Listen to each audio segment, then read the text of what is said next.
Hi, it's JamesAnimalHarrison. It's time for Sunday Stories, and today I was actually just reading something and saw a little blurb about the Ardent Studios in Memphis, and it reminded me of something. So I'm going to talk about my experience in Ardent Studios in Memphis, Tennessee.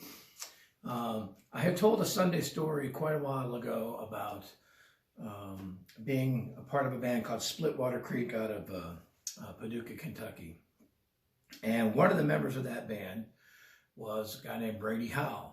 And after Splitwater Creek, Brady had formed a duo with his sister. And a younger sister, her name was Holly. And it was Brady and Holleye, and they played all over the same region that Splitwater Creek did. But because it was an acoustic type duo, Brady played harmonica and guitar, and Holly would pick up some percussion instruments like a tambourine or something now and then. But basically it was an acoustic duo, so they played a lot of places, and they'd actually play the Apple in Puryear, Tennessee, which is now in Murray, and all kinds of places. And of course Brady had been always writing songs, even in Splitwater Creek and whatnot, and had written some originals that the duo was doing. And I kept in touch with him and stuff at the time, and this is all pre-internet, pre-cell phones, all that kind of stuff. Back when you really had to work to stay in touch with somebody. And anyway, sometime, I'm not sure the exact year, but I want to say it was probably mid-'80s. Brady had decided to record an album. And back then they called it an EP. It was 6 songs on an album, and it was called an EP. And it was Brady and Holleye. I think it might have been called Borderline. But anyway, it was going to be done in Memphis, so I went down to stay with Brady in Memphis. It seems to me that maybe he had already relocated to Memphis at that time. Just recently done that. And he was going to record at Ardent Studios. So I love the fact that I was going to get to play. So I go down, and there's this brick building. This is I guess the newer Ardent Studios at the time. I guess they had an A, B, and a C room or whatever. All I know is I walked in, and there's these gold records everywhere. But the ones that caught my eye the most were the ZZ Top ones, because they were multi-time platinum and stuff like that. And Ardent Studios has quite a history of just legendary performers going to that studio and recording stuff. You can look it up. I mean, the list is so long to even begin to speak and whatnot. But anyway, we went into this little room, and this was still, I think they had just added a digital studio at the time. This was still a analog room. And I actually played a house kit. If I'm not mistaken, I may have taken my own cymbals. I honestly don't remember, but I know maybe my own snare, but I'm not 100% positive. But I believe I played, well, I know I played a house kit. The bass drum did not have a front head on it. I honestly don't remember if the drum set, if the toms had bottom heads. I've got some pictures from the studio and whatnot. And so we cut 6 songs, and I had a blast. It was a tremendous experience for me, and of course to record in such a legendary place was fun to just get that buzz from doing that, you know. And of the 6 songs, the first one I think it was called Memphis in the Morning, but it was basically a 2-beat type of feel.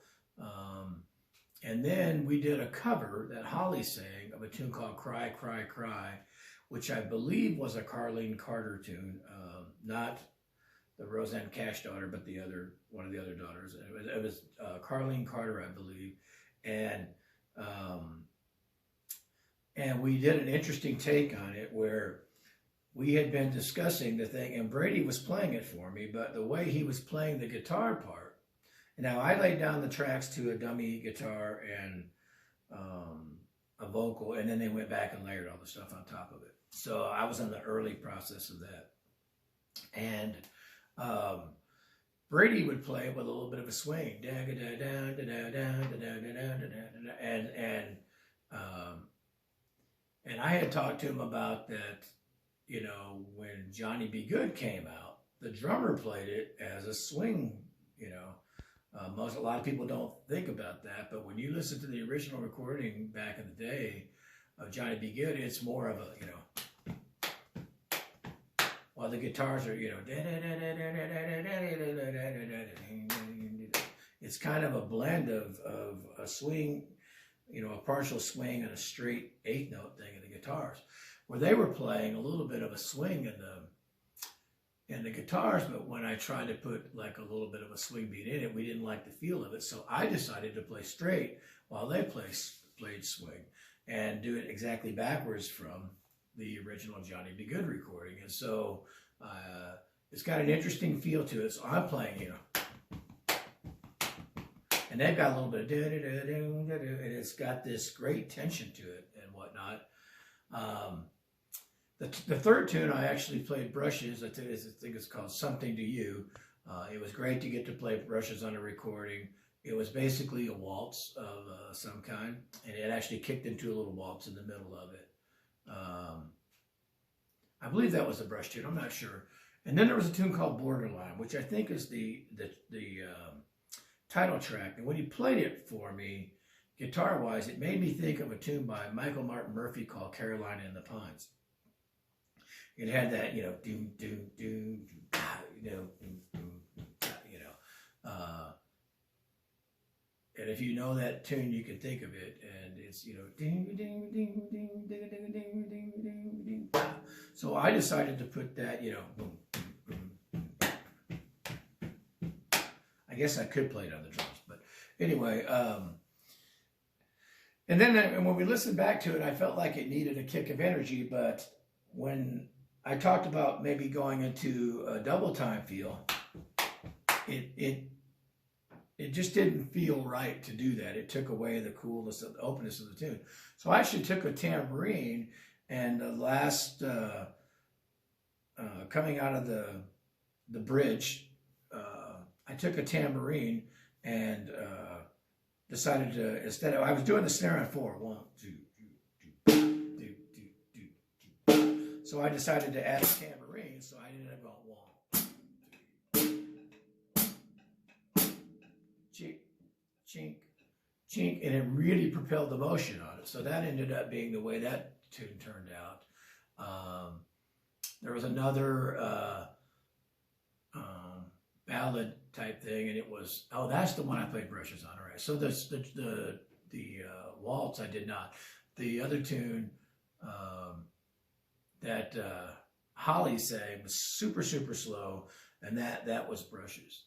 And I'll think of the name of it here in a minute. And then we did a cover of a Beatles tune called Wait. And I tried to, of course, channel my Ringo. It's been a long time, now I'm coming back home. And then it comes into this, you know.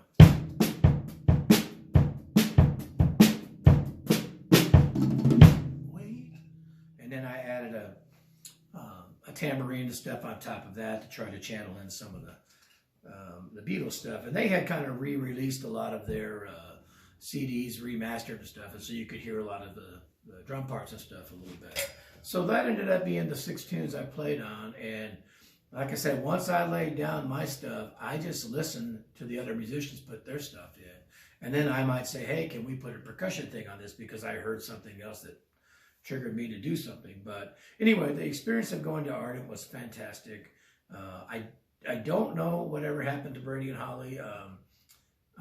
I think they split up as a duo and whatnot, but obviously they were brother and sister. But I lost track, and one of Brady's other sisters came in and added vocals on the Beatles tune. But I still have the album, and I believe the engineer's name was John Hammond. I'm not 100% positive, but it was a great experience. It was great fun. Again, great to have on my resume that I got to play at Ardent Studios. And I could put that album on, and I'm pretty happy with the way everything turned out. It's a lot of variety of things in terms of playing and whatnot, but the main thing to me was I get to be on a list of legendary people who've been in and recorded at Ardent Studios from Stax days to whatever. So anyway, that's my experience with Ardent Studios. There's my Sunday Story recording with an album there with Brady and Holleye. And again, I think it might have just been called Brady and Holleye, but it might have been called Borderline. So anyway, if you're ever out in the West Kentucky, West Tennessee area, that might be one of those records you actually find in a old record store or something like that. So if you do, I'm playing drums on it. So there you go. Thanks.